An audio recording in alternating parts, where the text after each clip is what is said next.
Mari saudara kita tundukkan hati, tundukkan kepala kita, arahkan hati kepada Tuhan, kita berdoa. Tuhan, kami sungguh bersyukur atas anugerah demi anugerah yang Tuhan karuniakan dalam hidup kami. Kalau pagi hari ini kami boleh bangun pagi dan kami boleh datang beribadah dalam rumah Tuhan ini. Oh, sungguh Tuhan, kami menyadari semata-mata karena anugerah Tuhan, Tuhan ingin berbicara, berfirman kepada kami.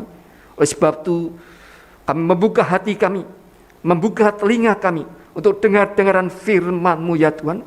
Dan berkatilah orang-orang yang dengan berani mempercayai setiap firman yang akan mereka dengar pagi hari ini. Tuhan karuniakan pertumbuhan iman, Tuhan karuniakan kepercayaan penuh akan firman-Mu. Buatlah hati kami mengerti, dan buatlah akan kami boleh melakukan firman-Mu setelah kami memahaminya. Berkati urapi hamba-Mu yang penuh dengan kelemahan dan keterbatasan. Bila Tuhan urapi untuk menyampaikan isi hati Tuhan di hari Tuhan ini. Terima kasih Bapa, demi nama Yesus Kristus kami berdoa. Amin. Silakan duduk Bapak Ibu saudara sekalian. Izinkan saya untuk membuka masker saudara ya, supaya suaranya tidak terlalu tidak terlalu terganggu sehingga mudah didengar. Saudara, mari kita bersama-sama membuka Alkitab kita yang diambil dari Yosua pasal yang pertama ayat 6 sampai dengan ayatnya yang ke-9.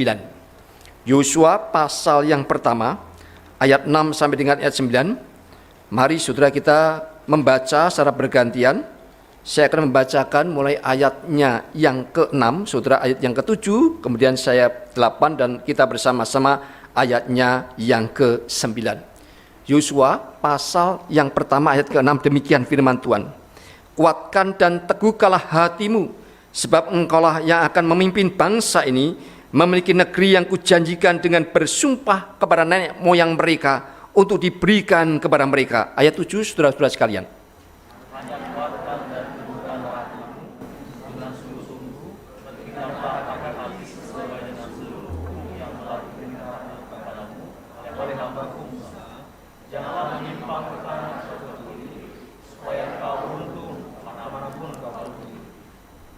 Janganlah engkau lupa memperkatakan kitab Taurat ini, tetapi renungkanlah itu siang dan malam, supaya engkau bertindak hati-hati sesuai dengan segala yang tertulis di dalamnya, sebab dengan demikian perjalananmu akan berhasil dan engkau akan beruntung.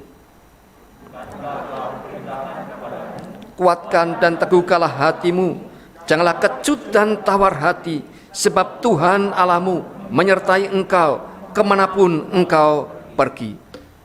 Saudara, gereja adalah umat Allah, saudara. Kita adalah umat Allah, kita adalah gerejanya. Hidup orang percaya sebagai gereja adalah sebuah peperangan sesungguhnya. Pada waktu kita percaya Yesus, sesungguhnya Tuhan memanggil kita untuk masuk dalam peperangan. Bukan berperang secara fisik, tetapi peperangan rohani.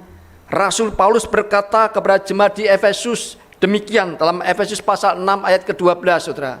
Yang mengatakan, karena perjuangan kita bukanlah melawan darah dan daging, tetapi melawan pemerintah-pemerintah, melawan penguasa-penguasa, melawan penghulu-penghulu dunia yang gelap ini, melawan roh-roh jahat di udara. Saudara, ini adalah peperangan rohani. Kita tidak menggunakan kekuatan angkatan bersenjata. Kita maju ke kancah peperangan dengan kekuatan rohani kita, saudara. Apa yang kita pakai, saudara? Rasul Paulus juga berkata kepada jemaat Korintus dalam suratnya yang kedua kepada jemaat Korintus, saudara. Dikatakan memang kami masih hidup di dunia, tetapi kami tidak berjuang secara duniawi. Karena senjata kami dalam perjuangan bukanlah senjata duniawi, melainkan senjata yang dipelengkapi dengan kuasa Allah yang sanggup untuk meruntuhkan benteng-benteng. Kami mematahkan setiap siasat orang dan merubuhkan setiap kubu yang dibangun oleh keangkuhan manusia untuk menentang pengenalan akan Allah. Kami menawan segala pikiran dan menaklukkannya kepada Kristus. Saudara, Tuhan memanggil setiap orang yang sudah percaya Kristus untuk berperang demi Injilnya. Saudara, waktu kita belum percaya Kristus, kita tidak ada panggilan itu. Kenapa? Karena kita masih seteru Allah. Seteru Allah berarti kita menjadi sekutu daripada iblis, sehingga kita tidak masuk dalam peperangan itu, saudara. Tetapi setelah kita percaya Kristus, Kita gereja itu menjadi sasaran serangan iblis. Kita dipanggil untuk masuk dalam peperangan rohani ini. Sudah pada waktu kita dipanggil untuk berperang, maka satu-satunya tujuan apa? Tujuannya mesti dicapai adalah kita berperang untuk menang. Tidak ada pilihan lain. Kalau perang itu pilihannya adalah kalah, menyerah, ataupun tewas, atau menang. Maka kita tidak punya pilihan lain. Ketika kita masuk dalam kancah peperangan, yaitu kita harus menang, saudara. Maka di sini pertanyaan muncul.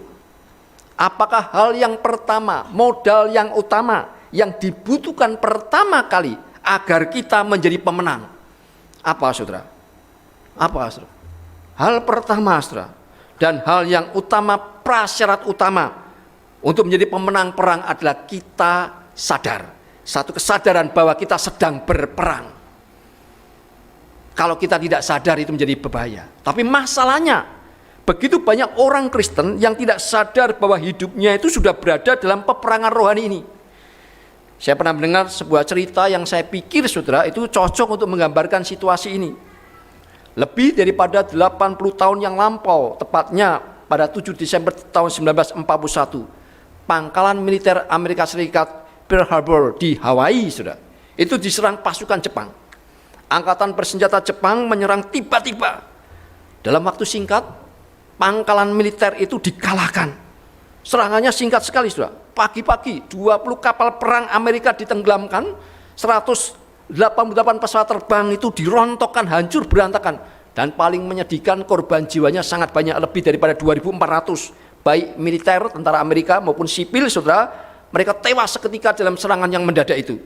Seluruh Amerika berduka cita. Dan mereka mengibarkan bendera setengah tiang, saudara. Saudara, yang menjadi pertanyaan bagi kita, mengapa begitu mudahnya, saudara, angkatan perang Amerika di Pearl Harbor dikalahkan Jepang? Padahal secara teknis mereka memiliki persenjataan yang modern dan canggih. Kita tahu perang Ukraina dan Rusia. Rusia waktu itu mengatakan dalam 2 minggu maka kita akan taklukkan akan Ukraina. Sekarang sudah berbulan-bulan, saudara. Tidak mudah, saudara. Tetapi kenapa waktu itu Amerika yang sudah memiliki persenjataan yang begitu canggih, pabrik bajanya berkali-kali lipat daripada pabrik baja daripada Jepang, bisa dikalahkan dengan mudah di pangkalan militer Pearl Harbor itu, saudara? Semua pakar militer mereka setuju. Mengapa angkatan bersenjata Amerika di Pearl Harbor begitu mudah ditaklukkan, dikalahkan, dihancurkan oleh pasukan Jepang? Mengapa, saudara? Karena mereka tidak menyadari bahwa perang sudah terjadi. Tentara Jepang sudah maju, sudah siap untuk memerangi mereka. Hari itu, hari Minggu seperti hari ini, jam 6 pagi. Jam 6 pagi kalau di daerah barat itu masih sangat dingin, saudara. Dan kebanyakan prajurit Amerika masih tidur telap setelah malam Minggu yang panjang. Sabtu malam, malam Minggu mereka bergadang sudah sampai malam karena besoknya libur begitu. Mereka masih terlelap pagi-pagi jam 6 pagi. Apalagi beberapa minggu sebelumnya Jepang mengatakan kami tidak ingin masuk dalam perang dunia seperti Jerman. Kami tidak mau berperang dengan Amerika, kami mau berdamai saja. Ternyata itu hanya bahasa diplomatis saja. Saat tidak ada yang sadar, perang sudah terjadi. Di situ peperangan yang sesungguhnya sudah dimulai, saudara. Dan mereka tidak sadar itu. Itulah sebabnya kekalahan itu tiba bagi mereka. Karena mereka tidak sadar bahwa peperangan sudah dimulai, saudara. Saya pikir, saudara, gambaran keadaan prajurit Amerika di pangkalan militer Pearl Harbor ini ada cerminan kondisi kerohanian gereja pada saat ini, saudara. Berapa banyak daripada kita yang sadar sejak daripada mulanya kita bangun pagi, saudara, kita adalah prajurit di tengah-tengah medan peperangan rohani. Berapa banyak godaan, saudara, daripada setan, saudara, untuk menggocoh kita. Berapa banyak yang kita sadar, saudara. Kitab Yosua itu banyak berisi dengan peperangan-peperangan. Dan kitab Yosua mencatat panggilan umat Tuhan untuk masuk dalam peperangan. Sejak Musa mati di pasal yang pertama ayat 1 dikatakan Musa mati, Yosua menyadari apa sih tujuan daripada Tuhan sudah memanggil Musa? Apa sih tujuan dari leadership kepemimpinan Musa? Yosua menyadari tujuan leadership Musa adalah untuk membawa umat Tuhan berhadapan dengan realita peperangan sebelum menerima tanah yang dijanjikan oleh Tuhan. Tuhan memanggil Yosua setelah Musa mati dan memberitahu dia bahwa sudah tiba saatnya memasuki era yang baru, new era, masuk ke tanah perjanjian. Saudara. Saat ini kita pun, saudara, dapat dikatakan memasuki satu new era, new normal setelah pandemi 2 tahun lebih. Saudara, yang kita tahu itu sangat berpengaruh terhadap berbagai macam segi kehidupan kita, bukan hanya segi kesehatan, tapi segi ekonomi, segi sosialisasi, segi ibadah. Seluruh kehidupan kita terdampak karenanya. Yosua pun mengalami hal itu. Tidak pernah sebelumnya, saudara, siapapun yang masuk ke tanah Kanaan. Dia baru pertama kali. Dia harus memimpin bangsa yang besar itu, yang tidak punya pengalaman berperang, yang tidak punya angkatan bersenjata, untuk masuk ke dalam tanah Kanaan, tanah yang dijanjikan oleh Tuhan. Meski Tuhan sudah berjanji bahwa tanah perjanjian, tanah Kanaan akan diberikan kepada mereka, tetapi bukan serta-merta diperoleh tanpa melakukan perjuangan apa-apa. Bukan serta-merta diperoleh dengan ongkang-ongkang kaki, tetapi mereka harus berperang, saudara, untuk menggenapi janji Tuhan itu. Saudara, setiap orang yang percaya, saudara dan saya, menempati posisi Yosua itu. Karena Allah telah memanggil kita untuk berjuang demi kerajaan Allah. Seperti Musa yang membebaskan umat Israel dari perbudakan Mesir, Kristus Yesus membebaskan kita dari dosa. Seperti Israel bergerak maju ke tanah perjanjian, tanah Kanaan, maka kita bergerak menuju kemuliaan kerajaan Allah. Tetapi seperti Israel harus berangkat ke medan perang, maka kita pun harus berangkat ke medan peperangan, saudara. Seperti Yosua, jikalau kita benar-benar mengikut Kristus, maka kita akan berada di arena peperangan. Kecuali saudara bukan murid Kristus, saudara tidak ada dalam arena peperangan. Jikalau saudara sungguh-sungguh murid Kristus, maka saudara berada di arena peperangan itu. Tetapi bukan perang secara fisik, seperti Rusia dan Ukraina, seperti Yosua, melainkan peperangan rohani. Saudara. Allah memang menjanjikan kemenangan dalam peperangan rohani itu, tetapi janjinya itu hanya didatang kepada siapa? Kepada mereka yang siap untuk berperang, berjuang dan menang, saudara. Kita punya janji-janji dalam Alkitab yang begitu limpahnya, tetapi janji itu tidak akan tiba kepada kita kecuali kita sungguh-sungguh berjuang, saudara. Itu bagian daripada kita. Kita belajar di kitab Yosua ini. Di dalam peperangan rohani itu, kita mencari orang-orang yang terhilang demi Kristus. Kita bertarung melawan dosa yang selalu muncul menggoda kita. Tadi kita sudah melihat drama singkat, saudara, bagaimana Tuhan sudah membangkitkan kerinduan itu bagi para pendiri dari awal mula gereja kita ini 10 tahun yang lalu. Ada satu kerinduan untuk mencari, saudara, orang-orang hilang dari Tiongkok dengan landasan latar belakang gereja kita, gereja Koitang, saudara, gereja Tionghoa. Kita bertarung untuk itu. Kita bertarung melawan ancaman penyakit dan kematian. Kita berperang melawan kemalasan, suam-suam rohani. Kita melawan egoisme diri. Kita menghadapi semua jenis konflik, saudara, dan pergumulan sebagai akibat dosa-dosa manusia, saudara. Saudara, ini memang sebuah peperangan yang berat. Yang berat, saudara. Peperangan yang tidak mudah. Tetapi jangan kita putus asa. Allah yang memanggil kita, saudara, menjadi prajurit yang berperang adalah Allah yang menjamin kemenangan kita. Karena Kristus sendiri yang menjadi komandan kita. Kristus sendiri yang menjadi panglima perang kita, saudara. Peperangan, saudara, itulah realita yang mesti dihadapi Yosua. Dan ini juga realita yang harus kita hadapi sebagai umat percaya, yaitu gerejanya, saudara. 10 tahun kita lewati tidak dengan mudah. Ini kedua kalinya, saudara, saya datang ke GKY Bengkulu ini. Yang pertama memang bukan pada hari Minggu, karena waktu itu kami mendengar akan ditutup, maka kami dari Jakarta datang untuk mencoba menyelesaikannya. Dan puji Tuhan, dalam anugerah Tuhan, kalau tidak salah sebelum pandemi itu tahun 2019, kalau tidak salah. Dan puji Tuhan, Tuhan memimpin sehingga kita masih tetap bisa untuk terus beribadah. Saudara, melalui firman Tuhan kepada Yosua dalam Yosua 1 ayat 6 sampai 9, kita tahu kekhawatiran itu melanda hati Yosua menghadapi hari-hari di depan, hari-hari yang tidak pasti, saudara. Kekhawatirannya sama juga mungkin sedang melanda hati kita saat kita menyongsong hari-hari yang di depan. Setelah masa pandemi COVID-19 ini, banyak hal, saudara, yang mungkin meresahkan hati kita. Banyak ketidakpastian, unpredictable yang terpampang di hadapan kita. Perang Rusia Ukraina begitu jauh. tetapi dampaknya mulai terasa secara ekonomi di negara kita, saudara. Harga BBM melambung, harga minyak goreng meroket, tinggal tunggu waktu mungkin ya diikuti kenaikan harga-harga yang lain. Sementara itu kalau kita melihat suhu politik menjelang pilkada serentak, pemilu serentak, saudara, tahun 2024 itu mulai meninggi. Corona, saudara, memang sudah menurun, tetapi kita mendengar ada penyakit-penyakit baru, virus-virus baru yang menyerang saat ini beberapa negara.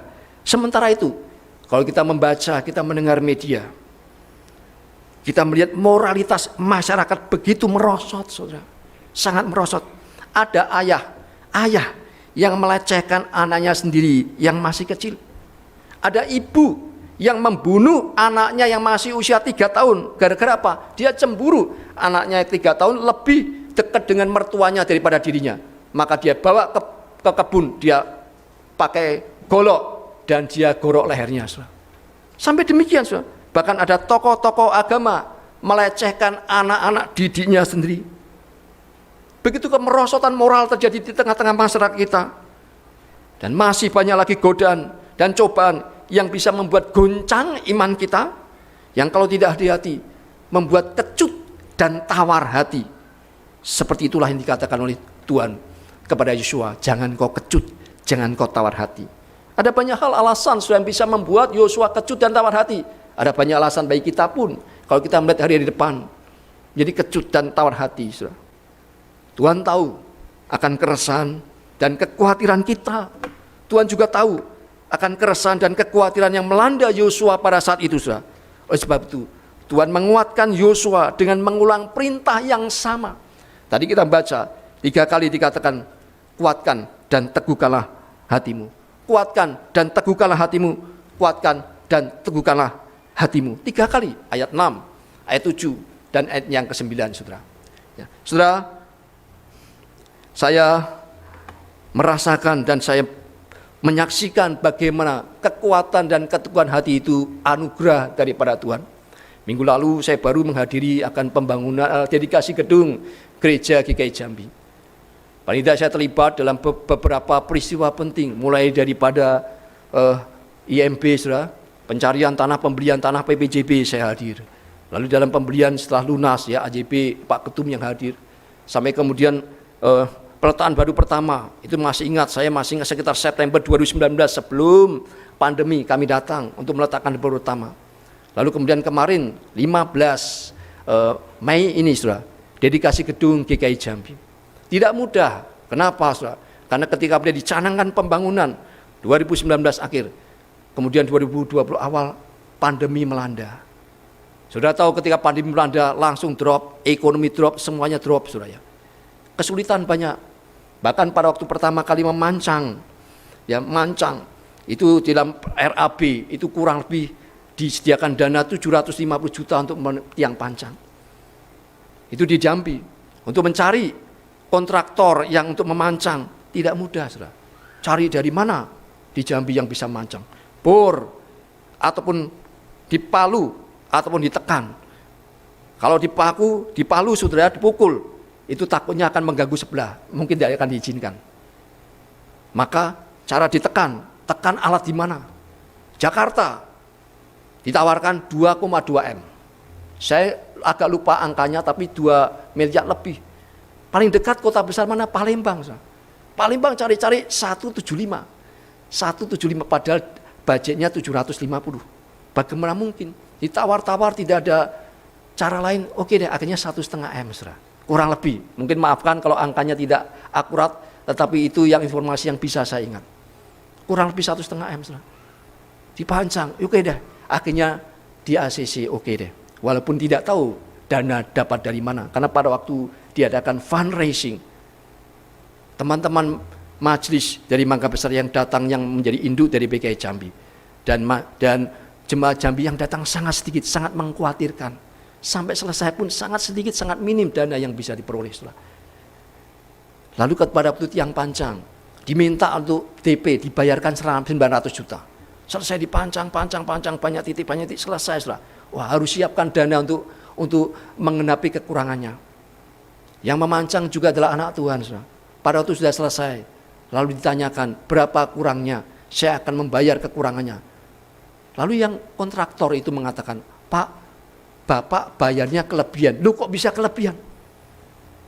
Ya karena setelah dipancang, bagian sana memang butuh dalam.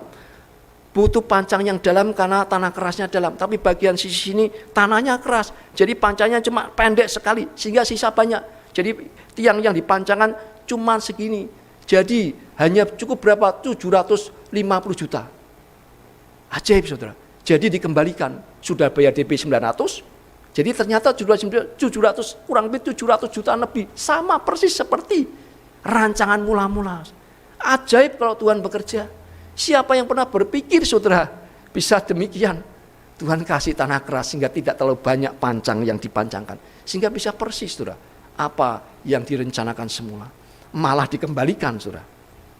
Saudara, kenapa demikian? Saya tanya kepada Lose Johanto Linda sebagai gembala di sana.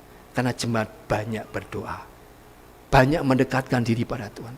Banyak menopang dengan doa saudara. Saya kurang lebih 5 kali datang ke GKI Jambi saudara, untuk urusan yang seperti demikian. Puji Tuhan. Tuhan menguatkan hati mereka, meneguhkan hati mereka. Sehingga hari ini kemarin, minggu lalu 15 Mei, waktu kami datang ada gedung gereja yang begitu megah saudara, dengan salib yang begitu besar nampak di depan. Padahal sudah tahu seperti apa daerah Jambi itu. Tapi Tuhan membuka jalan bagi Injil di sana. Jemaat bertumbuh, mereka kuat dan mereka diteguhkan. Saudara, tetapi satu hal, anugerah Allah tidak sekedar memerintahkan Yosua dan kita untuk tetap kuat dan teguh. Jadi tidak hanya kau harus kuat dan teguh. Seringkali kita tanya, bagaimana Tuhan saya bisa kuat dan teguh? Allah bukan Allah yang demikian. Tapi dia memberitahu Yosua 3 cara yang dapat membangkitkan kekuatan dan keteguhan hatinya.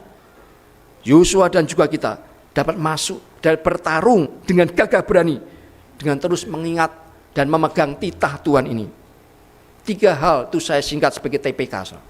TPK. Yang pertama apa? Ayat ke-6, yaitu tujuan Allah. Ayat ke-6 dikatakan demikian. Kuatkan dan teguhkanlah hatimu, sebab engkaulah yang akan memimpin bangsa ini memiliki negeri yang kujanjikan dengan bersumpah kepada nenek moyang mereka untuk diberikan kepada mereka. Saudara, dalam perjalanan pelayanan saya, kadang-kadang saudara saya menghadapi situasi yang tidak ideal. Ya kadang masih begitu banyak kesibukan yang belum selesai. Urusan di sinode tidak ada selesainya. Sebagai sekretaris sinode saudara, itu tidak ada habis-habisnya urusan. Kalau dulu saya pernah saya mengembalakan 2 gereja.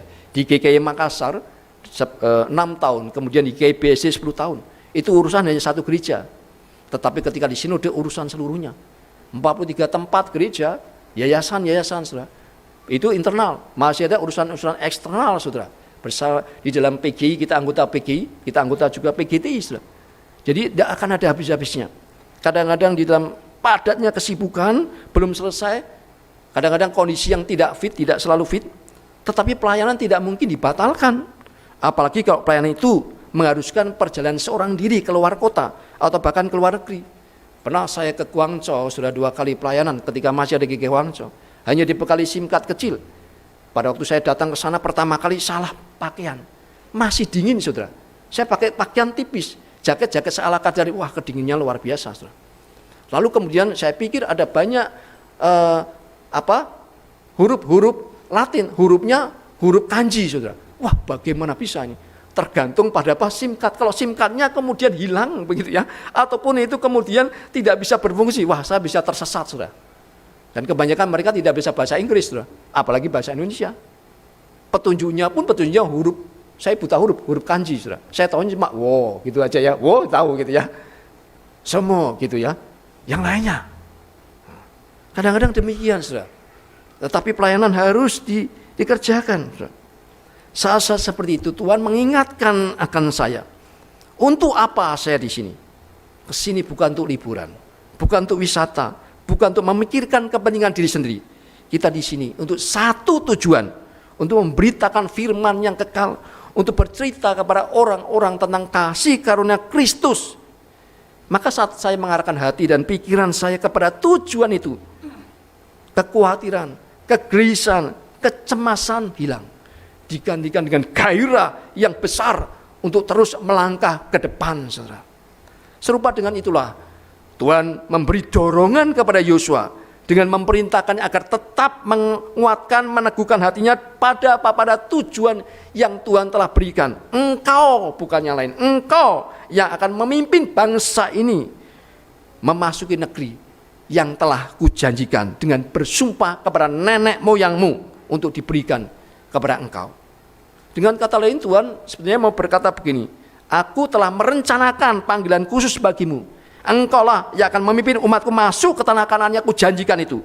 Jika engkau mengarahkan hati dan pikiranmu kepada tujuan ini, maka engkau akan kuat.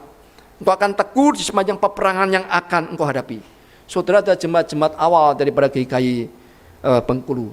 Itu ada satu hal merupakan anugerah Tuhan. Kita belum pernah mendirikan gereja tempat ini. Satu gereja yang ada IMB gereja. Kalau sudah terlibat sebagai orang-orang yang awal, jemaat yang awal, itu satu anugerah Tuhan yang beri kesempatan kepada kita. Ada banyak orang yang tidak memiliki kesempatan membangun bait Allah. Bukan karena hal-hal kekurangan, bukan. Daud, dia punya banyak hal. Dia pahlawan yang besar. Dia bisa mengumpulkan orang-orang hebat. Dia kumpulkan bahan-bahan untuk bait Allah. Tapi Tuhan mengatakan, no, bukan kau yang membangun gereja bait Allah bagi aku, bukan kau. Tuhan tidak izinkan Daud untuk membangun gereja Tuhan. Berarti kalau kita punya kesempatan bangun gereja Tuhan, itu ada sebuah anugerah Tuhan. Saya bersyukur selama pelayanan saya, beberapa kali saya menyaksikan bagian daripada pembangunan. Waktu saya mengalihkan GKI Makassar masih tempatnya kecil sekali, saudara. Tapi kemudian ketika saya meninggalkan, sudah dibangun gedung gereja yang besar yang bisa menampung kurang lebih 1.000 orang. Di BSD demikian, waktu saya datang masih begitu kecil sekali. Tapi kemudian kita berhasil membangun gedung gereja yang bisa kurang lebih 1.100 orang, saudara. Gedung yang megah, 8 lantai, saudara. Kalau sudah melihat di daerah BSD, saudara. Di Serpong, di daerah BSD, saudara. Puji Tuhan, Tuhan berikan kesempatan untuk terus bisa membangun rumah Tuhan. Kalau Tuhan berikan kesempatan bagi saudara berbagian membangun rumah Tuhan, kuatkan, teguhkan hati saudara. Kuatkan, teguhkan hati saudara. Saya mendapatkan informasi daripada Juanto Henry, tidak banyak gereja yang bisa mendapatkan IMB gereja, betul ya? Betul. Jikalau Tuhan memberikan pada itu, jangan sia-siakan kesempatan. Persiapkan baik-baik. Curahkanlah hati saudara, pikiran saudara, dana saudara. Apapun itu, sebagai kesempatan untuk membangun bersama rumah Tuhan saudara. Saudara, saya perhatikan ada 2 macam gereja. Yang pertama itu gereja yang belum punya tujuan yang jelas, yang samar-samar tentang tujuan mereka. Maka orang melayani itu melayani rutinitas tanpa tahu apa tujuannya, dan pada dirinya akan merasa apa? Merasa letih banget, tidak bersemangat, akhirnya burn out, kecut tawar hati. Mereka tidak punya gairah, tidak punya passion, tidak punya api yang terus berkorban melayani Tuhan. Kesukaran dan pergumulan hidup begitu membebani mereka sehingga mereka tidak dapat berbuat apa-apa dan mengalami stagnan, kemandekan, bukan cuma mandek, bahkan mundur rohani. Gereja kedua adalah gereja yang tahu dengan jelas tujuannya. Mereka tahu pelayanan apa yang Tuhan kehendaki. Maka gereja seperti ini yang saya saksikan, dipenuhi dengan orang-orang yang antusias, yang penuh vitalitas, penuh semangat melayani Tuhan. Saudara. Kesulitan, tantangan, pergumulan hidup boleh tetap ada, sama tetap ada. Tetapi mereka tetap bergerak maju. Mengapa? Karena mereka, hati mereka, pikiran mereka tertuju pada tujuan yang Tuhan berikan pada mereka. Sama halnya dengan itu, saudara. Jika kita berharap untuk beroleh kekuatan, beroleh keteguhan hati dalam hidup kekristenan kita, kita harus memfokuskan diri pada tujuan yang untuknya Tuhan menempatkan kita gerejanya di tengah dunia ini. Jangan yang lain-lain, jangan bertengkar untuk hal sepele. Tapi mari fokus pada tujuan yang Tuhan percayakan kepada kita, membangun gerejanya untuk membawa jiwa-jiwa percaya kepada Tuhan. Yosua harus menetapkan hatinya kepada tujuan dan rencana Allah. Ini adalah salah satu cara untuk bergerak maju mencapai kemenangan di tanah perjanjian, saudara. Yang kedua, saudara, yang kedua, P, apa P? Ayat 7 sampai ayat 8, pedoman Allah. Ayat 7 sampai ayat 8 saya bacakan, hanya kuatkan dan teguhkan hatimu dengan sungguh-sungguh. Bertindaklah hati-hati sesuai dengan seluruh hukum yang telah diperintahkan kepadamu oleh hambaku Musa. Jangan menyimpang ke kanan atau ke kiri, supaya engkau beruntung kemanapun engkau pergi. Janganlah engkau lupa memperkatakan kitab Taurat ini, tetapi renungkanlah itu siang dan malam, supaya engkau bertindak hati-hati sesuai dengan segala yang tertulis di dalamnya, sebab dengan demikian perjalananmu akan berhasil dan engkau akan beruntung. Saudara, siapa sih yang tidak mau hidupnya itu berhasil? Siapa sih yang tidak mau hidupnya selalu beruntung, saudara? Semua orang mau. Semua orang mau hidupnya beruntung, semua orang mau apapun berhasil, saudara. Ini rahasia daripada firman Tuhan yang disampaikan kepada Yosua, saudara. Pada waktu Tuhan mempersiapkan Yosua untuk berperang, Tuhan mengingatkan bahwa Yosua membutuhkan pedoman yang dapat dipercaya. Pedoman apa yang paling dapat dipercaya, saudara? Yosua butuh pedoman itu untuk bisa yakin kalau nanti dalam perang keputusannya apa. Dia perlu pedoman itu. Allah berkata pada Yosua, taatilah hukum Musa sebagai pedomanmu, maka engkau bisa peroleh kekuatan dan keteguhan, saudara. Kita hidup dalam zaman yang cepat sekali berubah. Apa yang kita pegang, saudara, bisa goyah. Karena yang kita pegang pun bisa berubah, saudara. Cepat sekali berubah. Waktu masa-masa pandemi saya masih ingat. Virusnya tidak bisa melalui udara, hanya droplet. Wah, maka kita semprot-semprot yang itu. Ternyata berubah dari WHO. Berbeda. Banyak sekali. Dulu pakai masker kain saja. Ternyata kemudian setelah beli masker kain tidak cukup, tidak bisa, harus masker medis begitu. 3 lapis, lalu 4 lapis, 5 lapis. Lalu double begitu. Kain dan masker medis. Saudara ingat itu? Karena WHO pun sudah tidak bisa jadi pegangan pada masa-masa awal. Mereka pun sudah berubah. Mereka sudah tidak memahami akan pandemi itu. Tetapi firman Tuhan adalah kekal. Firman Tuhan tetap, 1 titik iota pun tidak bisa batal. Langit dan bumi boleh lenyap, tetapi 1 iot. Iot itu adalah huruf terkecil dalam bahasa Ibrani. Tidak bisa, saudara, hilang, tidak bisa lenyap. Tetap artinya firman Tuhan. Maka yang bisa kita menjadi pegangan dalam dunia yang berubah, sesuatu yang tidak bisa berubah. Apa itu? Yaitu firman-Nya. Firman yang kekal, saudara. Itu yang bisa menjadi pegangan dalam kehidupan kita, saudara. Saudara, Allah menjelaskan bahwa taat kepada pedomannya menjamin keberhasilan dalam peperangan dan keberuntungan di tanah perjanjian, saudara. Pedoman itu firman Tuhan. Maka Yosua akan boleh berkat-berkat yang besar. Janji keberhasilan, janji keberuntungan ini juga berlaku bagi kita pada hari ini, saudara.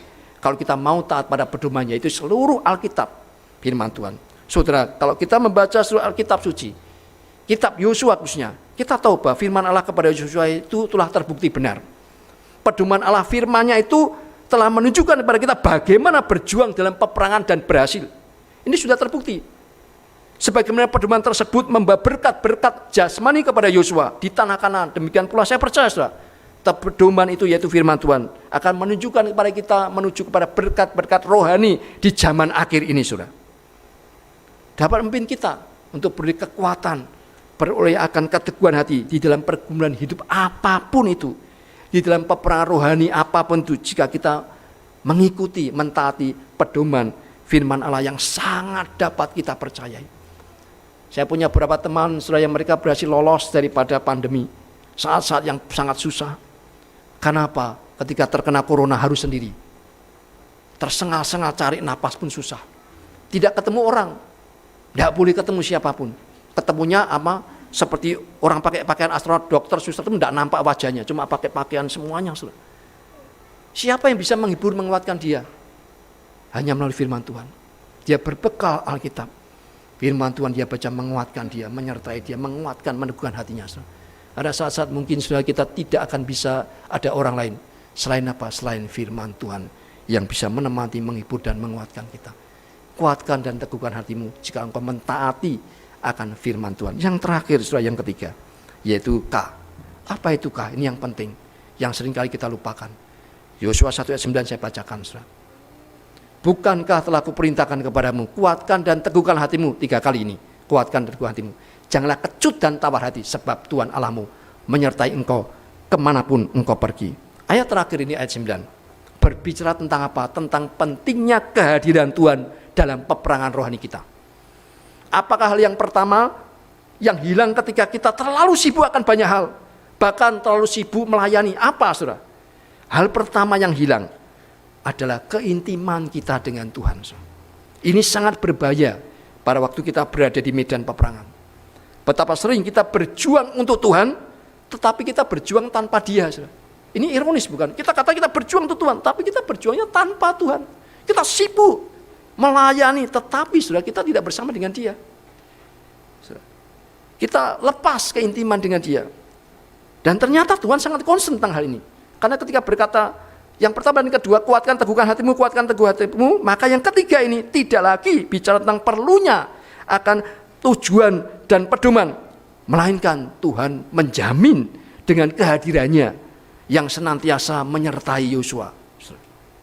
Saudara, kita pun akan sepenuhnya memiliki kekuatan dan keteguhan hati ketika kita hidup dengan keyakinan penuh bahwa Tuhan akan bersama dengan kita senantiasa kemanapun kita pergi.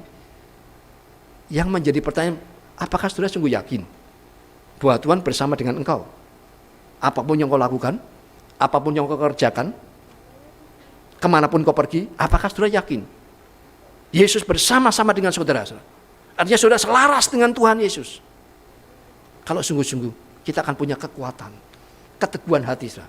Kalau tidak, saudara, saya tidak bisa berkata apa-apa, saudara. Kita wajib untuk tawar kecut dan tawar hati. Kalau kita, saudara, melakukan suatu hal, berjuang untuk Tuhan, tapi kita tidak berjuang bersama dengan Dia, saudara. Dari sini kita belajar rahasia kesuksesan daripada Yosua dalam perang demi perang yang dihadapi, yaitu dia memelihara persekutuan dengan Allah. Bukan sekali-kali saja, saudara, tetapi ia membutuhkan pengalaman yang teratur akan kehadiran Allah. Bagaimana caranya kita memiliki pengalaman yang teratur akan kehadiran Allah? Kita perlu memelihara waktu yang teratur untuk berdoa, untuk beribadah, untuk mendengarkan suara Tuhan. Kalau sudah perhatikan, kenapa Yosua bisa menaklukkan akan Yeriko yang temboknya itu pertanyaan tebal, double. Kenapa? Karena dia memelihara persekutuan dengan Tuhan. Tuhan ada firman Tuhan datang kepada dia. Artinya dia punya hubungannya intim dengan Tuhan, maka dia bisa kalahkan Yeriko. Tapi kenapa ketika menyerang Ai di dalam pasal 6, pasal 7 Yosua pasal 1, pasal 6, pasal 7 kitab Yosua, kenapa bisa kalah, saudara? Padahal Ai itu sangat kecil sekali, tidak perlu semua, 2-3 ribu orang cukup. Kenapa kalah? Karena tidak ada firman Tuhan datang kepada Yosua. Artinya dia tidak minta petunjuk Tuhan, tidak punya keintiman kedekatan dengan Tuhan. Tuhan tidak memerintahkan bagaimana untuk menaklukkan Ai. Maka kalah total, saudara. Kalah dalam peperangan yang sebetulnya itu sangat kecil sekali dibandingkan Yeriko. Kenapa? Karena tidak melihat keintiman dengan Tuhan, saudara. Saudara, untuk menang dalam peperangan rohani, kita perlu menempatkan doa, ibadah pribadi, saudara.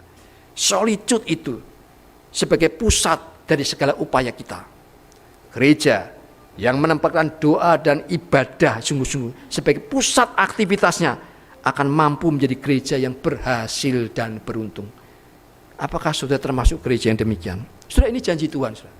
Relasi yang intim dengan Tuhan adalah hal yang paling esensial bagi kekuatan dan keteguhan hati dalam kehidupan Kristen. Kalau kita ingin terus maju dan menang dalam setiap pertempuran di dalam peperangan rohani yang kita hadapi. Saudara, kesimpulan, saudara, saya simpulkan agar supaya saudara bisa memahami apa yang saya sampaikan hari ini. Kesimpulan, 3 hal yang telah kita pelajari dari nasihat firman Tuhan hari ini. Sejak kita percaya Kristus, kita mau tidak mau kita menjadi gerejanya, kita menghadapi realitas peperangan rohani. Dalam peperangan tidak ada hal lain kecuali harus menang. Supaya menang, kita harus butuh kekuatan, butuh keteguhan hati. Kalau hati kita tidak teguh, kita sudah kalah. Waktu dulu Mike Tyson pertama kali, jaya-jayanya, saudara. Saya tanpa sengaja menonton lagi, saudara, tentang Mike Tyson waktu muda. Lawannya sudah kalah sebelum bertanding. Kenapa? Karena ketika ada waduk itu sudah takut. Kelihatan matanya takut. Ketika takut, 50% kekuatan sudah kalah. Maka dipukul sudah jatuh, saudara. Karena takut dulu. Tidak ada, hatinya tidak teguh. Hatinya tidak kuat. Untuk menang perang, kita harus kuat, kita harus teguh hati. Dan Tuhan yang memerintahkan untuk kita kuat dan teguh, bukan hanya Tuhan hanya sekedar memerintahkan, tapi Dia memberikan rahasia bagaimana kita bisa kuat dan teguh. Kekuatan teguhan itu dapat kita miliki jika apa? Yang pertama, berjalan menuju tujuan Tuhan Allah bagi hidup kita, saudara. Yang kedua, kalau kita berpegang pada pedomannya, yaitu firman Tuhan. Dan yang ketiga, jikalau kita bertopang pada kehadirannya dengan memelihara persekutuan yang intim dengan Dia melalui solitude, melalui doa, saat teduh ibadah yang teratur, saudara. Maukah saudara kita menghadapi dunia yang cepat berubah, yang kita tidak tahu bagaimana ke depannya. Tetapi ketika saudara punya kekuatan, keteguhan hati, karena sudah menjalankan apa yang menjadi titah firman Tuhan ini, saya percaya saudara akan mampu menjadi pemenang dalam setiap pertempuran peperangan rohani seumur hidup kita. Maukah saudara menjadi gereja yang demikian? Gereja yang selalu berhasil, yang beruntung. Tuhan memberkati kita.